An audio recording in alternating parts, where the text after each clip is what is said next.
නපුරු අසල් වැසියෝ කතන්දරේ කියන්න කලින් channel එක subscribe කරලා bell icon එක click කරන්න.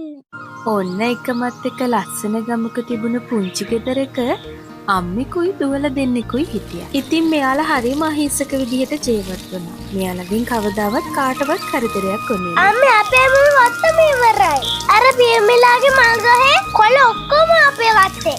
එයාලට නම් මොකද අපි අපේ අතු ගන්න? අම්මා කොච්චර අමාරුවෙන්ද මිදුලතු ගන්නෙ.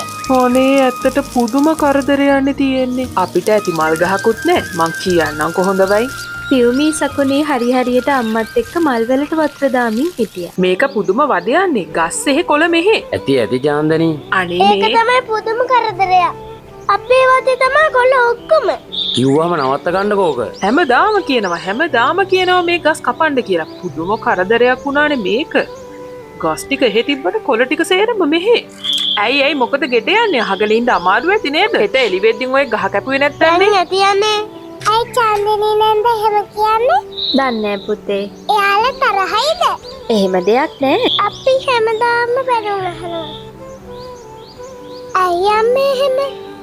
මේකනේ පුතේ කවුරුත් තමන් ළඟ තියෙන දේ තමයි දෙන්නේ. ඒ ගැන හිතන්න එපා ඔයාලා. අපි අමාරුම වෙලාවෙත් ඉවසමු. ඒක තමයි හොඳම දේ.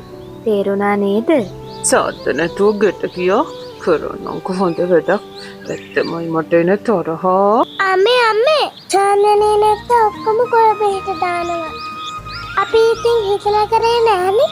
ඇයි ආච්චිට නපුරු අම්මේ? අනේ මට නම් තේරෙන්නේ නෑ. ඕක උච්චර හිතන්න දෙයක් නෙමෙයි. ගන්නකො මේ පිඟාන බලන්න මේ පිඟාන දැන් ලස්සනයි. ඉඳුල් කුණු තියෙද්දින් මේ පිඟානත් කැතයි. අන්න ඒ වගේ තමයි අපි හිත.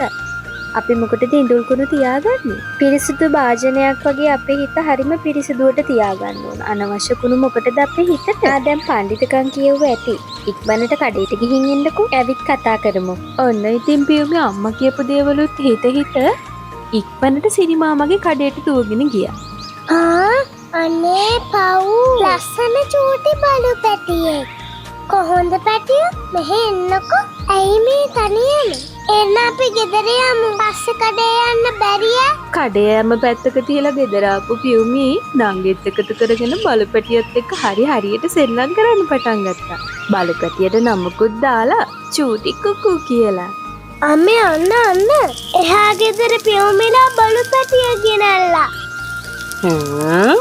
අයවදකාරයෙක් ගෙනල්ලාද ඔය මිනිස්සු? අනේ දැන් ඉතින් කනක් ඇහිලා ඉවරයි. ඔව් ඒක තමයි. මේ පාර නම් හොඳ පාඩමක් උගන්වන්න ඕනේ.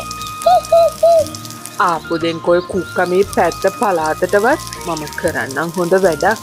චූටි කුකු එක ඇත්ති පදමට සෙල්ලම් කරපු අක්කනගෝ ඔන්න ඉතින් හවස් වරුවේ පාඩම් කරන්න පටන් ගත්තා. අක්කලා දෙන්නත් නැතුව පාළු දනන චූටි කුකු වැටේ කැඩුණු තැනකින් රිංගලා එහා පැත්තේ ගෙදරට යනවා. ගමතම ඇහෙන්න රේඩියෝ එක දාලා තිබුණ හින්දා මේ වෙනකොට උනත් කවුරුත් දන්නේ නැහැ චූටි කුකු එහෙට ඇවිල්ලා කියලා. මොකද ඉතින් එයාලට ඕන උනේ පාඩම් කරන එකට බාධා කරන්න. මොකද්ද මේ සද්දේ? අම්මා තමයි කිව්වේ දාන්න කියලා. වහණ්ඩයි කිව්වේ කරදරේ. මට බෑ. මොකද ළමයෝ වෙලා තියෙන්නේ? අර එහා ගෙදර ළමයි පාඩම් කරනවා. දැන්වත් ඕක නවත්තන්න දරුවෝ. ඇත්තමයි මේ අම්මටයි දුවටයි දෙන්නටම පිස්සු. මේ රේඩියෝ එක ගුරු කරලා දැම්මනම් ඔක්කොම ඉවරයි. නවත්තන්නයි කිව්වේ. අනේ ඉතින් කවුද දන්නේ ඔය නපුරුකම්? චූටි කුකු හරියට ලොකු වලක් හැරුවා. අම්මේ මෙහෙට එන්නකො බඩුවක් පෙන්නන්න. ගෙදර බිත්ති පෙරලෙන් දෙන්නේ. අර චූටි කුකු අයින්ලා. අන්න බිත්ති අයිනේ තඩි වලක් හරලා. වත්තම ඉවරයි. අද මම පුදුම වැඩක් වුණානේ මේක. බැටක් ගහගත්තට පාඩුවේ ඉන්න නෑ. හාරනම ඇවිත් මෙතන. මෙදානම් බේරුණා. ඊළඟ පාර නම් මම අරින්නේ. බලමුකෝ දැන් කොහොමද රින්ගන්නේ කියලා. මම දන්නම ඔක්කොම අහගෙන ඉන්නේ කියලා. ආයෙ නම් ඔය බලු නගුට ආවොත් මගෙන් නම් බේරිල්ලක් නෑමයි. ඔන්න ඉතින් ඇනුම් බැනුම් මැද එක දවසක් ඉවර වෙලා තවත් දවසක් උදා වුණා. හැම දවසකම චාන්දනීට ඕනුනේ ප්‍රශ්නයක් ඇති කරන්න. දන්නවද චාලි? ඔයා ඔය පාරේ ඉන්න බලු පැටව් වගේ නෙමෙයි. හරි විශේෂයි.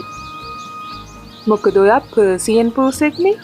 ඔය පාරේ යන කටුකන බලු පැටව් වගේ නෙමෙයි. ඔයා හරි වංශවත්.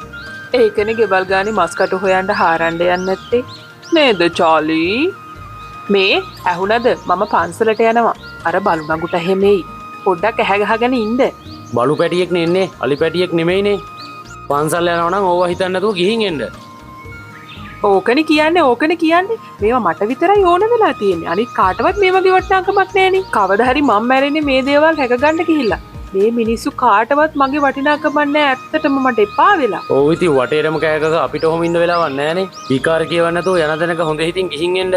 ඔන්න එදා දවසම පන්සලේ ලොකු පින්කමකට ගිහිල්ලා චාන්දනී ගෙදර ආවා. මේ අතර තවත් එන්න තැනක් හොයාගෙන චූටි කුකු ආයෙමත් චාන්දනීගේ ගෙදරට ඇවිල්ලා. අවදවස වර්තියා මම අල්ලගන්න තමයි හිටියේ. ඇති තරම් කෑ ගහන එකයි ඇත්තේ. දැන්වත් ඔය ගෙදර මිනිස්සුන්ට බල්ලු බැඳගන්න මතක් වෙන්නේ නැතයි. අනේ ඉතින් රෑ එළි වෙනකම් මහා වේදනාවක් දරාගෙන ඉඳලා චූටි කුකු හිමින් ගෙදරට ආවා. අනේ මගේ චූටි කුක්කු එයා කොහෙද ඊයලා ගියේ? ඉතින් ඔයාව හැමතැනම එව්වා. අනේ ඔයාට මොකද උනේ? ඇයි ඔයා ඔහොම පනනා වගේ ඉන්නේ? අනේ ඉතින් අන්තිම මොහොත ගෙවන්න පියුමි ළඟට ආපු චූටි කුකු මේ ලෝකේ දාලා යන්නම ගියා. අනේ මගේ චූටි කුක්කු. දුක් වෙන්න එපා පුතේ. එයා පව්. මොනවා කරන්නද? අයියා මේ ඔයා සත්තනතු ඉන්නේ? ඇයි එහෙම කියන්නේ? චාන්දනී නන්දන මේක කරේ. නෑ. එයා තමයි යන්නේ. හරියටම දන්නේ නෑනේ. මම දන්නවා. හරි පුතේ. මතක තියාගන්න මේ ලෝකේ හැම දෙයකටම වඩා උඩින් කෙනෙක් ඉන්නවා. එයා මේ හැම දෙයක්ම බලාගන්න. අපිට කරන්න තියෙන එකම දේ ඉවසන එකයි අපේ හොඳ ගතිගුණ පරිස්සම් කරගන්න එකයි විතරයි පුතේ. ඒක හොඳට මතක තියාගන්න. අනේ දෙයියනේ මට නයා ගැහුවා කවුරුත් නැද්ද මාව බේරගන්න. චාන්දනී මොකද උනේ? චාන්දනී අක්කේ. පහවදා හිමිදිරියම චාන්දනීට ණය දෂ්ට කරලා ගෙදරට අරගෙන ගියා. මදුනන් ගෙදන් ඉතින් යන්න එපා. මට බයයි අක්කේ. අම්මට මොකුත් වෙන්නේ හොඳ වෙයි. මෙන්න මේ කොටුවවත් ගන්නකෝ. අන්තිමට කොච්චර ද්‍රෝහිකම් කරත් කාන්ති තමා චාන්දනීගේ උදව්වට උපකාරයට ළඟින් හිටියේ. බුද්ධ දේශනාවෙත් කියනවනේ අවෛරයෙන් වෛරය සංසිඳනවා කියලා. අන්තිමට කාන්තිගේ අපරිමිත කරුණාව හින්දා චාන්දනීව හොඳ මිනිස්සෙක් විදිහට වෙනස් වුණා. මට සමා වෙන්න කාන්ති. ඉතින් පුංචි දුවේ පුතේ අසල්වැසියෝ කියන්නේ අපේ හොඳම හිතවතුන්. ඒක අමතක කරන්න එපා. කතන්දරේ ලස්සනයි නම් ලස්සන කමෙන්ට් එකකුත් ලියන්නකෝ බලන්න.